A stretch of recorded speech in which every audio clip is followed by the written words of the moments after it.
Today we're going to talk to y'all about fire safety and especially smoke detectors. Smoke detectors are probably one of the most important aspects of fire safety in the home because it gives you that early detection when there is a fire.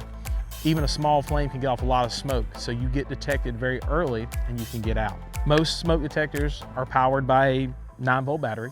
You really want to change them every 6 months just to make sure that they're charged and ready to go. So to remember that, if you go off the time change every year, so when you change your clocks, you change the batteries in your smoke detector. On the back of the smoke detector, there is a date, and your detector is good for 10 years. So if it's outside of that 10-year range, you can go to your local hardware store, Lowe's, Home Depot, places like that. If you can't access those places, you can get one from your local fire station, and you can call and ask, and the guys would be glad to come out and put it up for you, especially if you don't have the ability to do that.